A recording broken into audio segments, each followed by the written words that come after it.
I want to welcome you to Beyond the Formula here on the Unscripted Power Network. Um, wow, I'm just really moved today.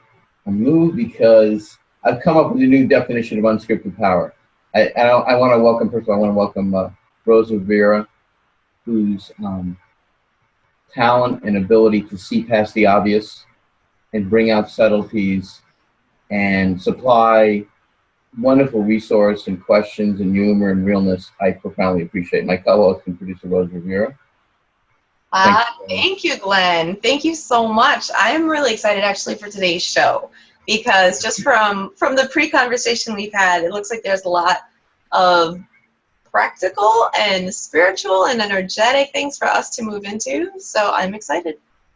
Me too. Thank you very much.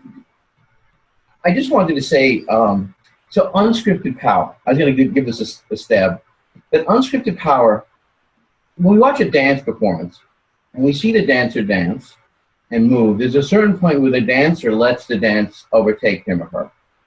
And when that happens, it's such a beautiful thing. And I for many, many years, I would speak to people who were masters, who really innovated different fields.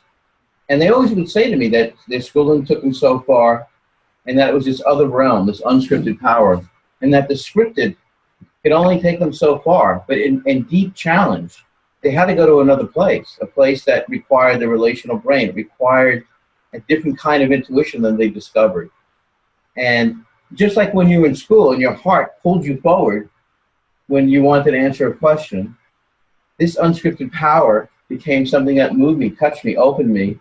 And that, in fact, I had what I call soul seeings. I saw this at night, and especially after I went through a very intense period of my life. So who could be a better team member than to join with someone who's a master at writing scripts, who helps people summon their creative self? And I felt like she was such a good, Marilyn Horowitz would be such a wondrous contribution. Now, Marilyn's very close with Michael Russ, who I helped Michael with his book, Zero Adversity.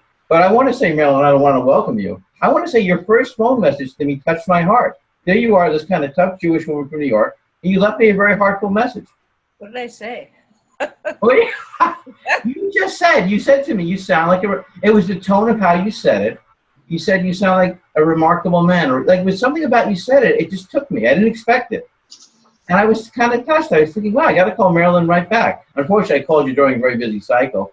But I thought, Marilyn would be such a good contributor to the next speaking event, which I'm so honored you're going to be at. It's going to be early November. Wonderful. And also for the movie, because already, just in a few minutes see, here's what I think, Marilyn. This is what I think, Marilyn Rose. I think we meet people before we meet them. I think we exist in an invisible field, and in that field, we connect and we meet people that allow us to see stuff we cannot see on our own. And I call that relational intelligence. So I'm getting smarter just speaking to you today, exploring with you today. And this is not an interview. This is a dialogue. One of the things that I mentioned, that wonderful book, the Right Use of Will, to you. Yes. Andrew Will had. One of her lovely comments, and she has many, is that the teacher student or the interviewee relationship is very much misunderstood because it's always a mutual learning experience. So I feel the same way towards you, and it was very, very lovely. You probably should tell your audience that I'm a New York-based. I teach screenwriting at New York University. I have a trademark writing method which has taught thousands of people to write screenplays in 10 weeks or less. And I'm a writing coach. That's my actual job. And I work with people who do novels, ebooks, nonfiction, everything, because I have developed a way of telling stories that is a better mousetrap. And where it relates into your unscripted power, as we started to touch on, which has made me fascinated to talk to you, is the idea that I believe, and you also do, that beneath the script, beneath the unscript, there is a deep human script of some kind that we can tap into. Jung calls it the collective unconscious. The yoga people call it something else. But when you tell a certain kind of story, everybody receives it because it's told in the way that that the other person receives his own experience. And good stories mimic the experience of experience. And so that's where there's a real mind meld. So when you talk about a writer or one of your like Michael, for example, there was a script. I'm not allowed to be a good writer, or I have an inner critic, or all these things, or, a list of do's, don'ts. What's this? Don't have enough education. I have too much education. Yes. And your gift seems to be to get to the point where that is itself. You said when you're in school, when you're a little kid, and someone says, "Hey, you did that really well," and you go, "Yeah, I did." And you're not bragging. You're just aware that you did it well, and that is beaten out of us. And I think that it must be that's what you restore in people, is that innate sense of rightness that people have, which I think is really extraordinary. And then you and I discussed how, because of our relational work and all the physical body work that you and I have both studied with various people, that there is an understory, and that there's almost a physical story that is known by the body. Yeah. Right? Because the body has its own cycles, and as you agree with the theory that we have 3 brains, right? So we have the reptile brain, which has an original story, and then we have our emotional brain, and then we have the neocortex, which develops late in life. And the idea is that you can influence. I mean, and this is one of my interests in your work, which I think is very, very unusual, is that the real secret of the secret. And the secret is you cannot access those parts of the brain that need to be changed through language. That's right. Somehow, magically, wonderfully, putting you in the 1 millionth percentile of coaches, that puts you in a place where you actually can affect change, because it has to be through movement and experience. And so I'm so excited, and it's an honor to be talking to you. Thank you, Marilyn. Boy, I just it's a very rich experience in listening to what you're sharing, because to touch someone and have them see and sense that in their body is such a beautiful thing, and to have them report to you. From, to say that, like, for instance, when I work with people around speaking, they start to move differently, and they'll say to me, I started to feel walking down the streets different, or I started to notice I use my other hand, and I love that, because then I feel like I'm meeting them at a different level. Yes, you are. And I realized, the bottom line, I like meeting people. I know you're doing, we're going to talk about your retreat in Tuscany a little while later. I used to meet with people in retreats. And I realized what I always enjoyed in life was meeting people in this other equation. It could be a hallway, it could be on a park bench. It's somewhere where they begin to question, or they have an inquiry. It's okay, Marilyn's got to go, but it's fine. No, sorry. I turned off my phone, but sometimes it doesn't agree with me. I'm just kidding. I'm just being silly. That was my best moment in school, of course, was joking and being asked to leave. Sorry for interrupting. Oh, that's all right. So, yes, I mean, it's funny. It's interesting, Ron. I was just thinking you could appreciate that, and I'm curious how you interact as a coach. But because a lot of times what people do is they give you this part of their brain that they identify themselves as. Marilyn won the lottery twice today, by the way. No. It's actually my boyfriend. So your boyfriend. Let's say hello to your boyfriend. Hello, Roger. No, go on. I'll have to just text him. I'll do it. Obviously, your boyfriend cares about you a lot. He doesn't know I'm on the radio show. That's all right. So hopefully, forgive me for being. No, it's all good. I'd be curious. God, I'm just honored. I'm one of the pioneers in coaching. So I don't get to really talk to a coach like you that often, because a lot of coaches become very cookie cutter. Yes. What's touched you this week? I know you just got off the phone with a lady who was producing some kind of rock show or something in England, I think you were saying. Tell me what touches you as a coach. Tell me when you feel you spoke to someone's soul. Give me a feeling of like what that's like in your body and your experience. I think that could be fun for them. Like, what's that like for you being this? What's that like for you? Well, I think that it's probably the same thing for you, which is you really get a physical rush. I mean, you really, there's a real pleasure. I mean, if we do this work because, we want to see people shift. I mean, we want people to stop suffering. We want people to experience, joy in their beingness in that moment. And when you say the right thing to someone, just like, when you have a friend and they're crying and you say the right thing and they stop crying, you have a sense of accomplishment. And that's one of the things that's so misunderstood about the process. In other words, you're helping them, but they are helping you, because the sense that, I mean, people like us want to make a difference. And obviously, you know, your producer is a highly ambitious person who wants to make a global difference.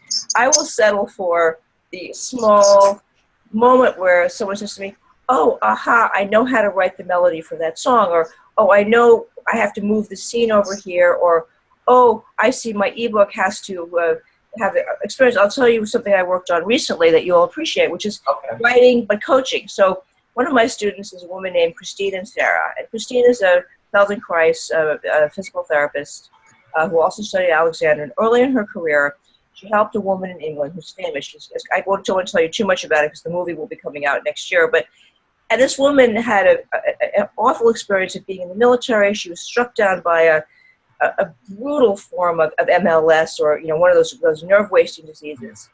And it was all given up. She tried to work with her. And then 12 years later, this lady who had the disease had a breakthrough and actually was able to move one of her limbs and got the idea to work with Christine.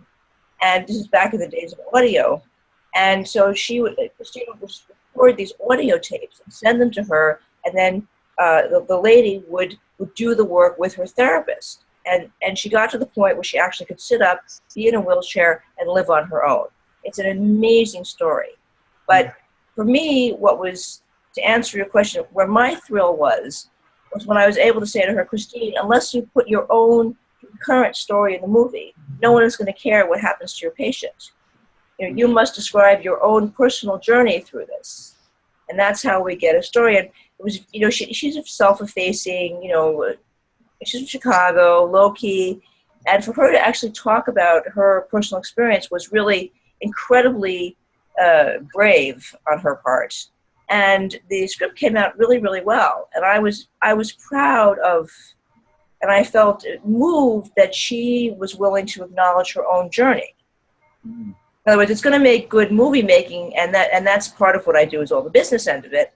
But on the level that you and I are speaking about, the fact that she was going to validate her experience by expressing it is where I got my feeling of, oh, like I talk about God. I hope your audience won't be turned off. And I'm like, oh, well, thank you for I think of myself as being the point man of a team of larger forces. Mm.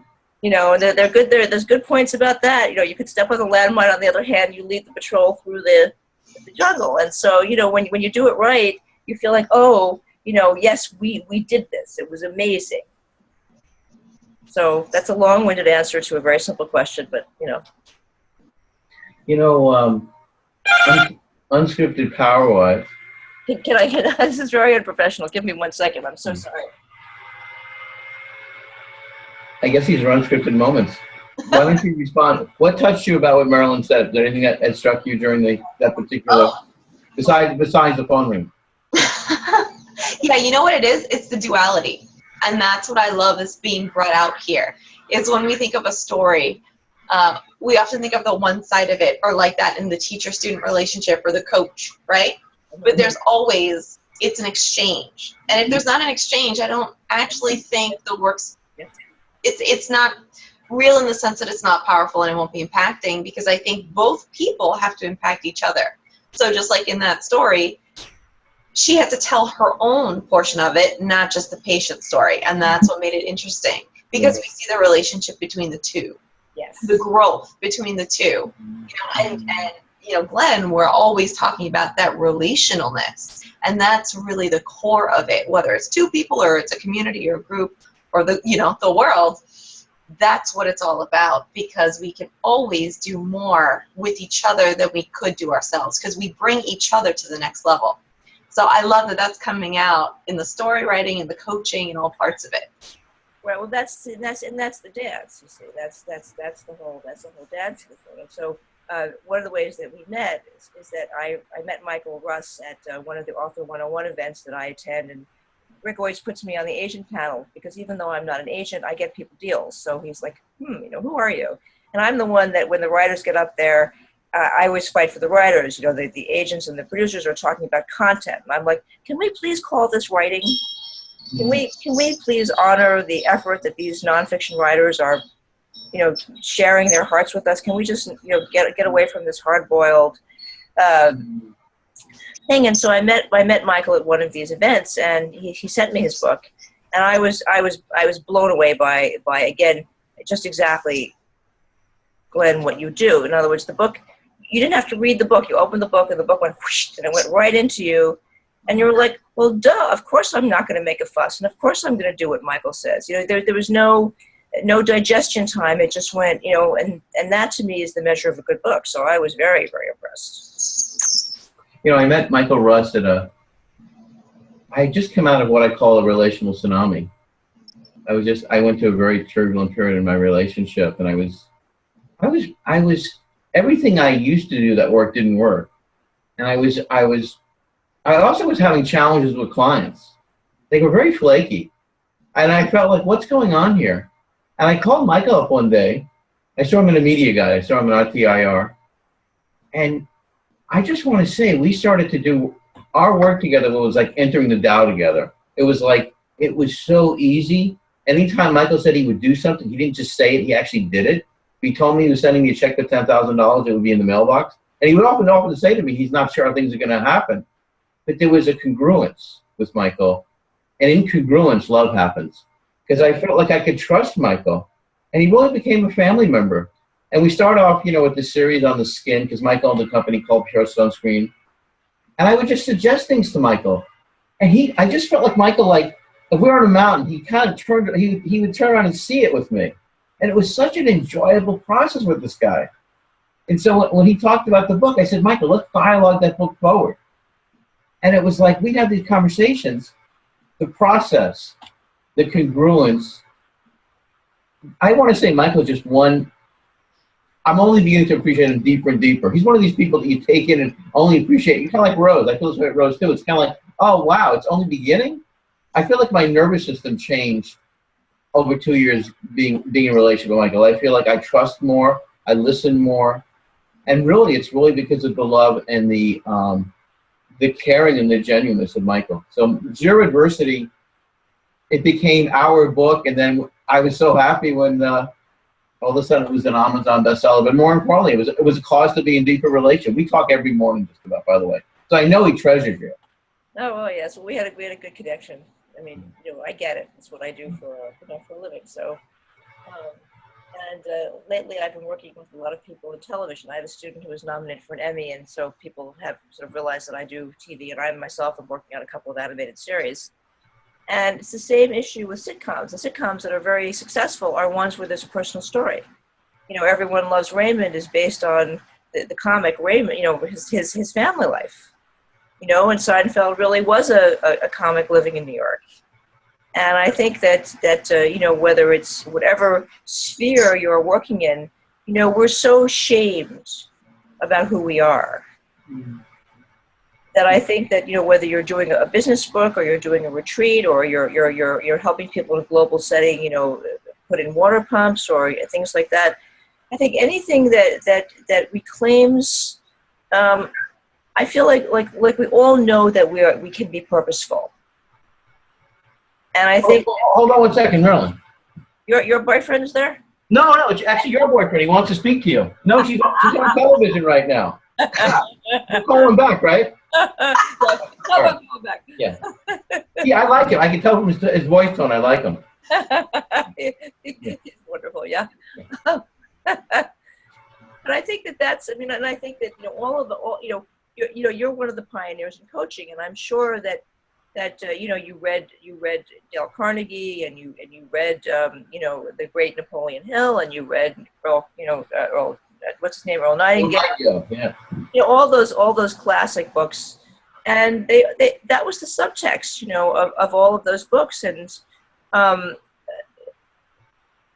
whether it was focusing on money, which is what, you know, Napoleon Hill wanted you to do, or whether it was focusing on, you know, getting people to do your sales, or whatever the business, you know, currency was, fundamentally, it was a way of creating purposefulness.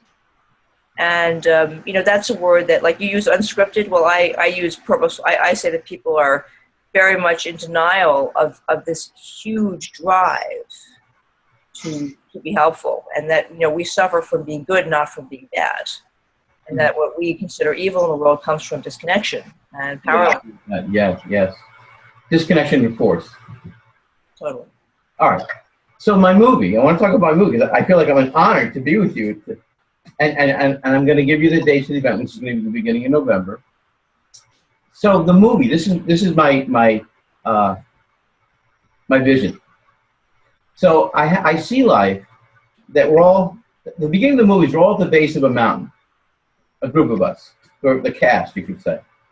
We're at the base of a mountain, and let's say I start off, and I share something, because I want people to share as best they can what they vision to see, what they'd like to see happen in their lives. And the idea of the movie is that because we're together, and because we cover each other's back, something can happen beyond ourselves that energizes our vision, that allows us to go to a new level. And so I've developed with other team members like you some different practices that people could begin to practice. You call it a path of action. Sure. Because I've seen this through the years be, like as an example, just meeting Rose, my life's changed. But I really, very rarely in life do we have the opportunity, because most of us are too overloaded. So I designed the movie in a way, and I know it's going to change because you're a team member, that people they live being underwhelmed and do these practices and discovered a way to become unblocked and connected and be in a demonstration journey with other people that allows that what used to be a challenge for them. In Sufism, they have a word called a chila. So a chila means you take on something, but it's kind of a gift in community. So I see the movie being a place that demonstrates what happens when people come together, they cover each other's back, and you mentioned the collective unconscious. Yes, they tap a different level of consciousness because they're together, because they care, because we give each other a type of meaning and listening that's unusual. And this is what I feel is missing, by the way, from the personal transformational movement. I feel like relational transformation is something that happens when we listen and tuning together in a way that's distinct from just tuning into ourselves. Sure. Well, in the New Testament, Matthew says, when two or more are gathered, in my name, I am here, right? So, whether you believe in the Bible or not, that notion that there's power in two or more is profound. I just wanted to tell you there's someone in your room, by the way. No, that's your phone. No, that's your boyfriend again. But I thought I saw someone in your place over there. I just wanted to warn you. It's New York. I want to make sure you know what I mean. They could have got through your 15 security systems. So did you get it a little bit? Did you get a feel of what I want to be able to do with? Because you're a team member. I want us to demonstrate how to craft a vision together. Because I know that for some people, I share something, and one day I feel like what I've shared with them, it's really transferred, and they begin to generate it. They're excited. Well, I think that the movie format is not exactly the right format initially for what you want to do. I think you need to start at a lower bar. I think you need to have a videographer come to your retreat and videotape the various sessions, and then see if you have a movie, see if you have web episodes, where you can do 15-minute clips, which might be better for you. Are they really just things on your YouTube channel where people can come and watch events? In other words, there's a big change in social media, and the small platform, the web platform, allows for a freer form, as you know from watching YouTube videos. A movie implies production, a script, a lot of money being spent, a location, union members carrying lights around. There's a lot of money involved in that. Whereas if you say, we're just going to do a video documentary and see how it goes, documentary form is a form where you find the story after you do the filming. That's part of it. And you do all the footage, and then you get the room with a fabulous editor, and you let him or her figure out what your story is. That's how that works. I mean, in Europe they're scripted, but here they're not. And scripted is a relative term. If you have 20 people at your retreat, you're going to know which one's going to have a psychotic breakdown. You're probably not going to film them. Right? I mean, you're going to not unless we get a pre-market for it. Well, no, if you can get a pre-sale, that's great. But otherwise, I'm joking. But you say the basic rule, you're going to want people who, however wide their range. I was enjoying Rose's laugh just then. I enjoyed that very much. Are you having an earthquake there? Your screen is. Oh, is it really? Did I tip my It could have been your boyfriend who snuck in here. He's very excited about seeing No, you. he's slim and fit. It wouldn't have been him. He's not heavy. Wow, you're always acknowledging him so much. Am I tilting? Am I okay now? No, you look really great, and it doesn't look like the earth is shifting beneath your feet. So, All right. so I think that's so. As a team member, what I propose is that you get someone who is skillful, who maybe is a graduate film student at USC or whatever, who could use this as a thesis, who's interested in documentary. Maybe someone in your producer's world, she probably knows people who are very interested in this sort of thing. And that you document the event and make sure you do legal work like getting releases. You'll have to talk to an attorney about this. And then the idea is you do it and you see what you got. And you may find... I'd love you to put on email in your circles too. I know you got some great circles. Well, I'm happy to help it in whatever way I can. I don't move in the documentary. I mean, I've worked on documentaries. People call me in when they're stuck and they can't find the story. You know what's kind of interesting is you've done a lot of things. It's so great when they're stuck and they just can't find a story. Like, all right, it's my turn. I'll pull something together here. I love that. Well, you do that in your own way. All of us specialists have to, step up. Well, I kind of like that. I'm enjoying Rose laughing. What can I say? I appreciate when people have those moments where they don't know where going next and they unfold to something. Sure. So I'm used to that process. And so I kind of, how my brain works, it seems, or my cosmic tap-in, depending how you say it, is I tend to see something before it appears. And then I kind of work, then people appear. The other day I ran out of gasoline and then I dropped in for a second and like 4 people appeared to help me. Wow. And it's kind of like that with when I do something, I appreciate more and more. There's a lot of the ability to tap into what usually we don't see. Because we don't usually see, we usually look. So it's just that when I say I'm moving, it's amazing. First of all, people's energy raises tremendously. So I kind of feel like the energy of a movie seems to be what's pulling people, what they're excited about. And also it's kind of like a lot of, and I've been doing groups for a long time. I love groups. And so obviously I feel like that the team will appear and that in the same way we did our last event. What was amazing about the last event is literally people flew from around the country. I talked to a pharmacist. He told me in 10 minutes she was going to fly from Long Beach to the event. So we had a lot of people just hear about it and respond to it very quickly. By the way, which I want to ask you about. I want to ask you about the nonlinear part of your work. Like when you work with someone, how do you tap in? How do you, what do you find that to be something like that's very organic? Do you have a process in yourself? Like how do you find you tap someone's genius? That's a really great question. But may I make one comment about the gasoline story? Yes. All right. Well, the other thing that I tell my students when I hear a story like that is I tell them about the Jewish rabbi, the story about the rabbi. The rabbi's old, and he says, God, I have nothing. I've done nothing but serve you. I want to leave something for my family. Can I win the lottery? And God says, sure, no problem. Year goes by. The rabbi goes, on the high holiday, and he says, but, dear God, I haven't gotten my lottery, I haven't won the lottery. And God thunders down, could you please go buy a lottery ticket? So it's a segue into I'm going to answer your question, which is that and reason why it's very useful to have people reread Napoleon Hill is because there's a 1927 edition that put back all the visualization work.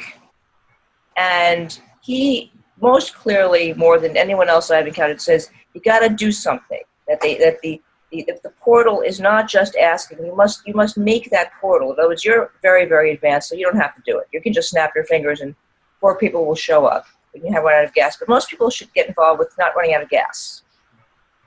And that's where I work. In other words, I'm going to give you a long answer because you asked me a serious question. So the first part of it is I assess what their ability to use that awful word manifest things is based on their availability, right? Course of Miracles says, we're all called, if you care to listen. So no one has any special treatment. It's just a question of how much attention you want to pay to the opportunities you're presented with. And so my first work, whether I'm working, on a book or a screenplay or a nonfiction book or a memoir or whatever I'm doing, is to figure out what their ability is to connect with, larger forces, including their own creative unconscious, and how available they are to use my version of your word, which is spontaneous. Right? In other words, what I respond to when you say unscripted power is I imagine that moment where your mind is not controlling the next thought and the next thing can happen freely, and you are emotionally available to be surprised. And that's a question of how much fear you have let go of in your life. You know that, right? So that's my first part of it, is I have to assess someone's availability. Now, I still have to get the book written regardless of the answer. It's irrelevant. So whether it's a screenplay or book, as I said, whatever I'm working on, a musical, whatever I do, it's all about making that first assessment of how available they are, which means the more available they are, the less help they need from me. Does that make sense? Mm-hmm. But the same objective has to be done. And I suppose that without your saying it, you probably do this because I learned this from working with, there's no one like you, you're unique, but working with people who were the initiators, like, Master Chia, this idea that the assessment of the first relationship between a teacher and student is the assessment of what the student can learn and how they learn it becomes the initial thing. And so many people do our work, don't bother. They just have their programs and they launch. I was at a seminar last week, and someone asked the teacher if she could repeat something. And the teacher said, no, it's in my presentation. And it's like, but you see what I mean? In other words, in the teacher's mind, well, it was there, I read it aloud, why didn't you hear it? Right, yeah. For whatever reason, couldn't hear it, and it wasn't like a big thing. But that moment of interaction was painful to me as a teacher, because I felt that the student just hadn't been able to hear it because the teacher was pushing the student to a level yeah. that the student couldn't get there, and to punish the student by humiliating them for not being able to get there was very painful for me to watch. Yeah.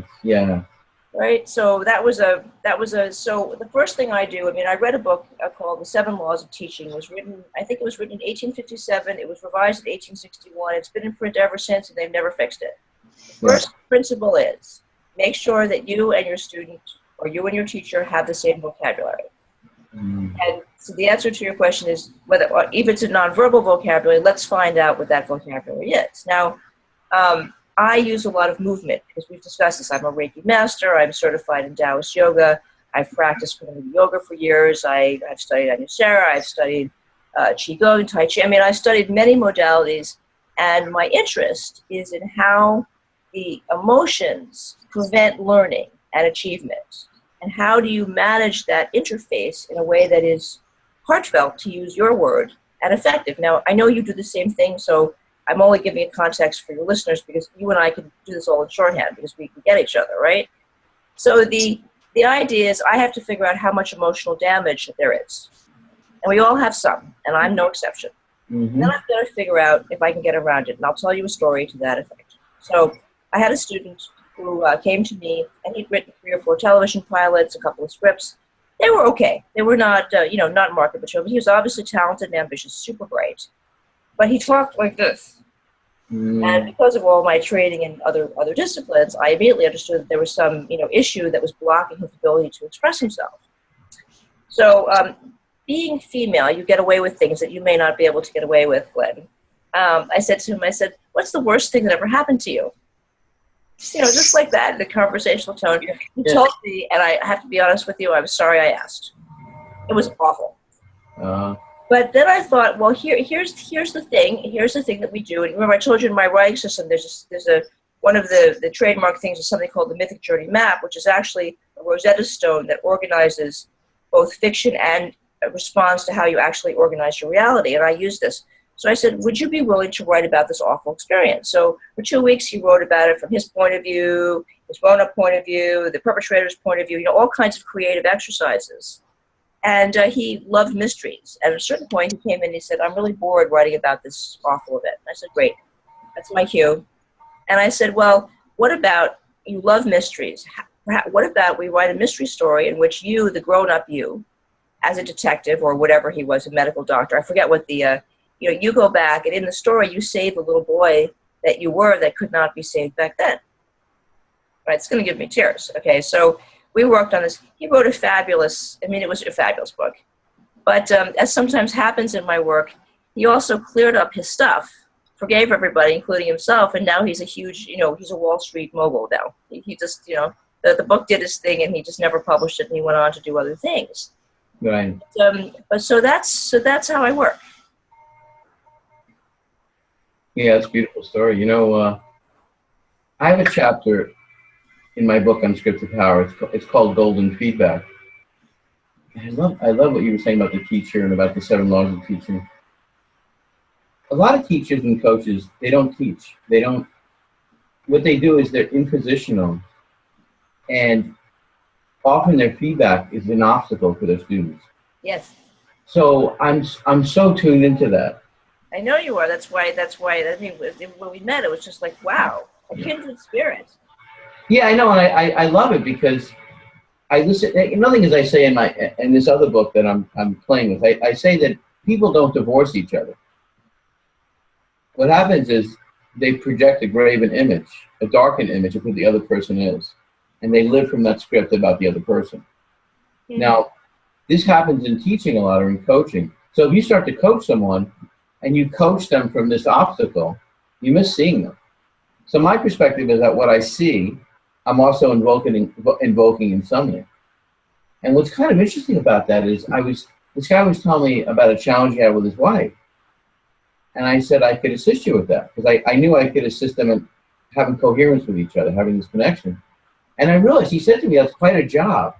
And I said, I don't feel it as a job at all. As a matter of fact, it's kind of a natural flow for me. So I realized that I could actually assist him with that because he couldn't sense that in his body. He wasn't really in his body. In his body, he's very locked up. So, and by the way, I want to say it was people like Moshe Feldenkrais reading his story early on. Sure. It helped me a lot because clearly here's a guy, I think he had knee pain, he hurt his knee, he's 18, and he goes to see this judo master. He's 18, and he writes on a piece of paper 3 or 4 moves that the judo master didn't know.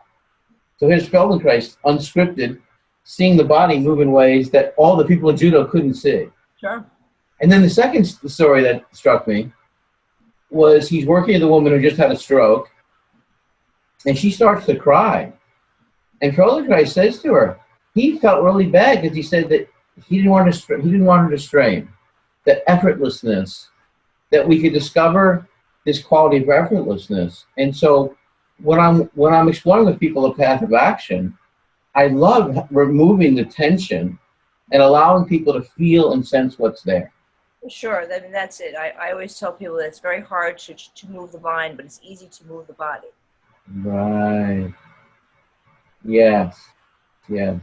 Well, Rose, I want to say all that laughing Tai Chi you did. I was going to ask you about that. You certainly related to the stories or paradoxical sharing of Marilyn. What touched you? What struck you? So much. Marilyn, I love your process that you went through from finding the connecting language to seeing, you tend not to like the word manifest, but to seeing how connected they are to that source, whatever it may be, whatever you call it, and how easy it is for them to tap in and then bring it into existence. And also what struck me was how observant you were in that story you told with that man that you worked with his jaw locked up. Like you're not just helping people write, right? You're not just helping people create this, but you're really looking at the whole person and figuring out what needs to be tweaked or worked on so that they can fully express. There you have it. And I just thought that story was a beautiful illustration of that. And that's the part of any work. I don't care what field you're in. It's the people that look at it in that holistic sense and they can view it from that perspective that I think make great teachers and leaders. And they're the ones who really facilitate change, because otherwise it's very one-dimensional, right? Like I'm a writing coach, let's say, and this is what I do when I have a process. Yes. It's a different working dimension that you both work on, and that's what I love. And I'm really curious, we haven't gone into it at all, but I'm really curious to hear how you both use body work to uncover new things with people that you work with, and not coming at it just from the verbal mind or the prefrontal cortex, but really tapping into something else within the physical. I'm fascinated by that. I love what you just shared, and I want to say another thing about Marilyn that I observed, which I love, is you see how she works. She has an intention with someone, let's say, but she doesn't let the goal get in the way. See, a lot of people would go to the goal of, let's say, writing a book or having them do something, and Marilyn seems to pause and notice where they are as a human being, so that because some writing coaches, they'd be all about writing the book, all about getting this done, and she's noticing this human being unfold, and she's letting that movement. So in a sense, it's so much about why goals get in the way. So all the cookie cutter coaches are very much about goals, rather than, okay, what can we claim as the body opens and as the vision, as you begin to see. So I love that part of the story, Marilyn. I must point out, though, that he did do 3 drafts of a 350-page book. It's not that he didn't. I mean, in other words, it is about the work. Yes. That is Yeah, what I meant to say is that it's about the work, but you didn't narrow focus just about the work. You were preaching and blossoming. Yes. Yes, but I think that part of the therapy is it it's that old thing, work your plan your work, and work your plan. Mm-hmm. A lot of I don't know. I'm going to answer Rose's question. The main thing I think that I do in terms of body work is I get people to make a commitment to whatever the process is, and I, because I know all the different modalities. Mostly what I do, Rose, is I get people to write by hand. I think that my biggest victory is to get people to take a few breaths. In my classes, we'll do a little yoga, take a few deep breaths. It doesn't take much, right? I mean, when it just takes 60 seconds to completely shift someone's energy. And just getting them to remember to do it is really the hardest thing, I think. But I think that in terms of movement, I think we're both ruthless. We know so many modalities. So, I've told people to go take yoga classes. I have arranged someone to hire a Thai massage therapist to work with them. I've told people to go do, because I'm a coach and I'm not a shrink, I'm allowed to one student, it was very clear to me that they needed to take B vitamins. I don't know why. It just, I'm not a doctor, but the impulse kept being, tell them to take some B vitamins, get their energy up. And I think probably, Glenn, we're the same way, which is we know all this stuff, and it comes through to us to use as needed in terms of what to do with movement. Because, again, I'm sure you have a few things like me, like you're certified in various things, but you don't actually use that except as needed, right? My path of coaching, I was coaching when no one, there was 10 people I knew that were coaching around the country. The way that I coach through the body is, I ask people, the first thing I do with people is have them drop in their bodies to get a sense of where they are. I had one woman come to see me, and she'd always sit in the same place. And I would just say to her, now that you've sat down, I want you to take 3 exhales. Where would you really like to sit? This was huge for her. She worked at a farm, and she never considered that she could walk in a room and own her body in a different way. Sure. When I work with people on the stage, I sometimes say, how does it feel? What do you feel in your body being on the stage? Some people, I haven't really emphasized, but they're very shrunk. They feel overtaken. So I'll have them play with movements, and sometimes I'll go up there and work with them. Sometimes I'll have people, I'll say, where in your body do you want to move from? With your message, what part of your body wants to express that message? After a while, I find if I'm working in a group, a certain coherence happens in the group where people begin to move and share things. And I notice that people, they get unwound, they get unblocked. So I asked them to pay attention to that. I did a series with Desi Arnaz Jr. at one point, and he told me he was playing his dad in Mambo Kings, that he spent 3 or 4 months just being his dad. He'd open a cab door the way his father did. He would pour a drink the way his father did. I was so struck by that, So I have people, as you speak, how do you want to touch people? What part of their being or their body you want to touch? So I play with their imagination. And then I have them keep a relational journal. I teach people relationalness very quickly. I want to get people thinking, well, how does their vision relate to their life, to people close to them? Because I feel that too much self-emergence blocks us. So, yeah, I refer people to some different kinds of body work, but I also want to say to them right now, if your heart, what happened when you were saying about this guy, that something awful happened. I've never met someone who someone told them to shut up in some way, and they're still holding the shut up, right, in some way. So I'm curious if they could really express it.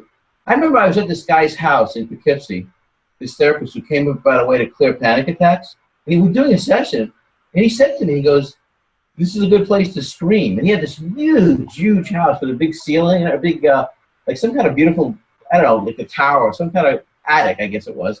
And I remember screaming, and I was thinking, wow, that felt amazing. Like just being able to be in that. And for a lot of people, they don't know how much they have. They know they're scared of what could come. So I play with them on that, and I ask them where they're in their body. I ask them to write about their body. I have people pay attention to the way they touch each other. So, and you're right. I think when you said, I just do it very organically with people, and I kind of read and tune into them, and then I listen. Like this one woman said to me recently, she's always wanted to tell her husband to slow down when he takes pills, but she said she shrinks in her body. She's not able to speak. Sure. And she told me on the 4th week, she asked him to please slow down. And she said she took a breath for the first time when she was in the car with him. Oh, wow. So we're getting. I have another call at 4:15. So, is your boyfriend? No. I have to. Okay. Work. All right. I actually have to work like we all do. All right. But if I can say a little bit more about this, when I'm giving a retreat in Italy, and I sent you the link, and I'm wondering if you can post it for me. We usually take about 13 people. It's a wonderful villa. It's very inexpensive. You can go to the link. It's from the 28th of September, which is a Wednesday, to the 5th of October, which is a Wednesday. And one of the reasons that I'm bringing it up is that what we do there, it's a particularly unique villa because each space has like a writing area. So when you're there, you're totally nurtured. And the way that I do it, again, Rose, to answer you, is that we do yoga in the morning. And then I give a class on my structure and how we do this. And people, are usually doing different things. Glenn might be coming to write, a quick ebook, and you might be coming to do your book. And then we have television people and movie people and book people. And then the idea is that the lesson responds to where everybody needs to get to do the actual work for that day. And then, we have a free day. Then we meet for dinner. We talk about, what we've done during the day, if that's appropriate. And then, we all watch a movie or not because it helps to cleanse the palate, and then we repeat the process. But I chose this place because you can't get anywhere without walking upstairs or going down a hill.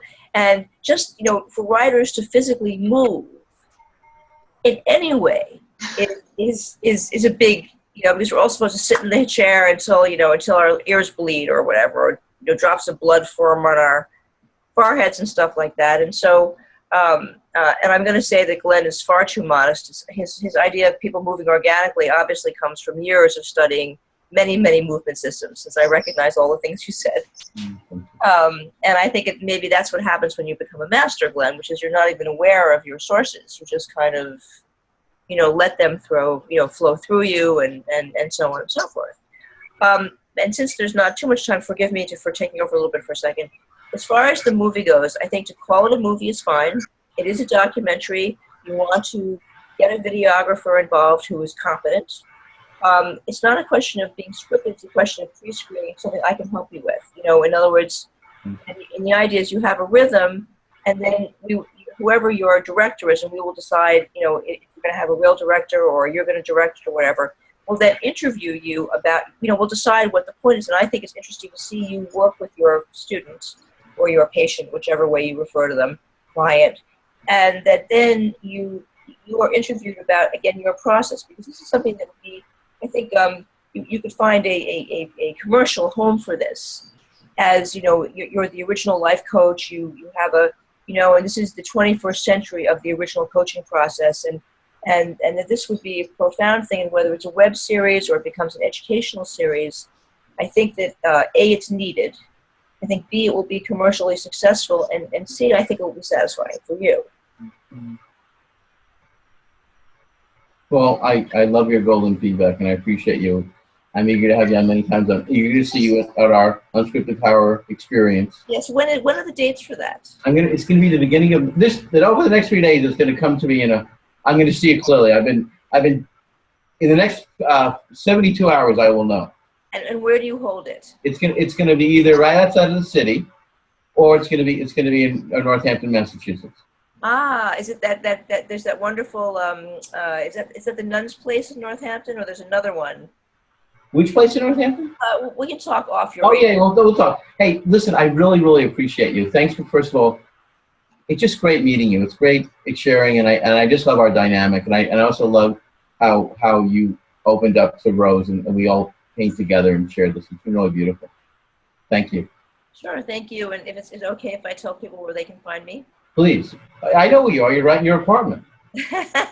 With my boyfriend. Yeah, exactly. He's somewhere. I think he might be over there, actually. No, my website is marilynhorowitz.com. And what I always do is I always offer a free 15-minute consultation, especially if I know they're referred by you or whatever. Beautiful. And also I think that, again, to say that we have a relational style of book writing because of Michael and stuff. I think it's a conversation I would be very, very interested to pursue with you further, because I have never met anybody else before who I felt the same, like, oh, he makes people feel really good about what they're writing too in the same way. I mean, I'm thrilled to meet you. Thank you. I'm thrilled to meet you. Thank you. And Rose, you're a peach. Thank you. Thank you so much for all the wisdom that you've shared. I think our viewers are going to get a ton out of this episode. Thank you. Thank you so much. Enjoy. Blessings. So you like Precious, enjoy. Thanks for being with us today. My pleasure. On the formula.